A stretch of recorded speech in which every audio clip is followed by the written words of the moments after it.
Il y a quelque chose qui vous incommode, un problème qui vous empêche de dormir, vous perturbe ou secoue les fondements de votre vie. Alors je vous fais une invitation. Arrêtez un moment tout ce que vous faites et prêtez attention à cette histoire. Des fois, la situation est difficile. On pense qu'on ne pourra plus continuer. C'est ainsi avec beaucoup de personnes, mais pas avec ce maçon, ici à Harawara.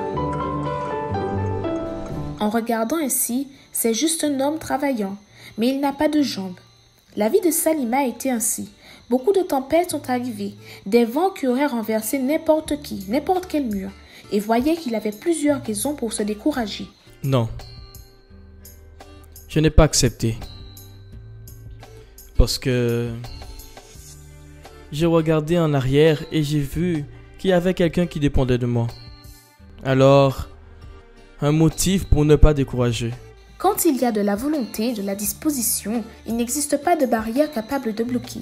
Il y a 10 ans, il a eu un problème grave de circulation.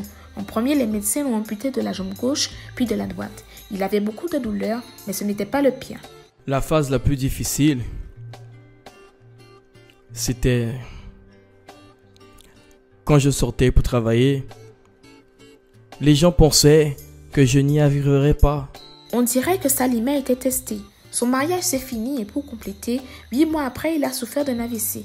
À cette époque, les médecins ont prescrit un traitement avec un psychologue, mais il ne voulait pas. J'ai eu une rencontre avec Dieu. Et il n'y a pas meilleur psychologue. La famille aussi a aidé. Ma famille aussi, oui, a aidé. Avec certitude. Meilleur que n'importe quel psychologue. Meilleur que n'importe quel psychologue. Ses collègues le félicitent. Salima est une leçon de vie. Il a une motivation pour nous. Des fois, nous passons par des situations dans notre vie où nous disons « je vais abandonner » ou parfois même dans le travail, on se sent découragé et on se dit que lui, il n'a pas assez de jambes. C'est un exemple. Nous sommes fiers d'être son ami. Il ne s'arrête pas. Il est maçon. Il a un agenda rempli.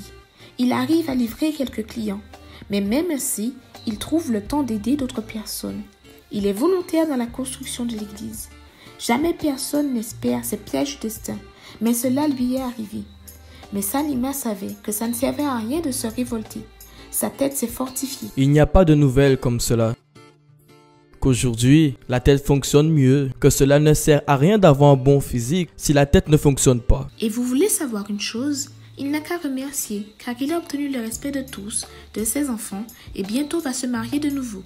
C'est sûr que ça n'a pas été simple, mais Salima enseigne que pour que tout aille bien, il faut prendre la vie comme si c'était une œuvre.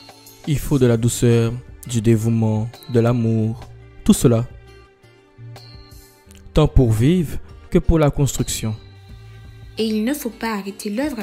Non, sans aucune manière. C'est la même chose pour la vie. On ne peut pas arrêter la vie à la moitié. Ce n'est pas possible.